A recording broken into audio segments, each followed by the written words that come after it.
Hello, সবাই কেমন আছেন? আজকে আপনাদের সাথে নিজের একটা আইডিয়া শেয়ার করি।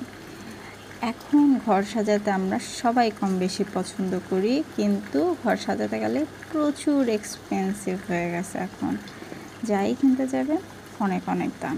তো আমি একটা সহজ আইডিয়া বের করছি। পিন্টারেস্ট ঘেটে ঘেটে অনেক টেবিল ক্লথের ছবি দেখতেছিলাম, খুবই সুন্দর সুন্দর ছবি। তো দেখে ভাবলাম আচ্ছা, আমি নিজেও তো একটা বানিয়ে ফেলতে পারি। তো যেই ভাবনা সেই কাজ, চলে গেলাম মার্কেটে যেয়ে প্রথমে একটা চেক কাপড় খুঁজেছিলাম, কিন্তু চেক কাপড় আমি খুঁজে পাই নাই। দেন আমার এই বল প্রিন্টের কাপড়টা খুবই ভালো লাগছে।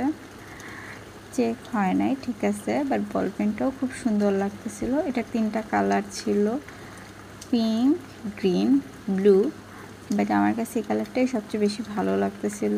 আর আমি আমার রুমটা যেহেতু বেশিরভাগ হলো মানে আকাশি কালার দিয়ে সাজাইছি, তো মানে আমার পর্দার কালার আকাশি, বিছানার চাদরের কালার আকাশি, টেবিল ক্লথ মানে সোফার কাভারের কালারও আকাশি। তো এই জন্য আমার কাছে মনে হইতেছিল একটু অন্য কালার দিলে, পিঙ্ক বা ইয়েলো দিলে ঘরটা ফুটে উঠবে বা সুন্দর লাগবে।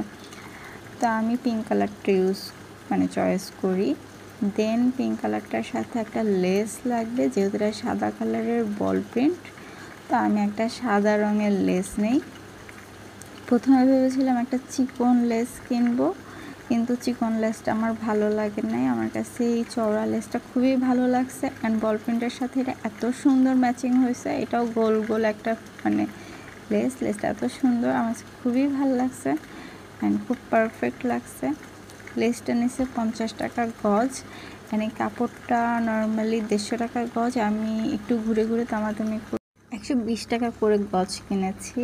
আর হলো আপনারাও চাইলে এরকম প্রিন্টারেস্ট স্টাইলের টেবিল ক্লথ বানিয়ে ফেলতে পারেন। এটা আমার আর্টের টেবিল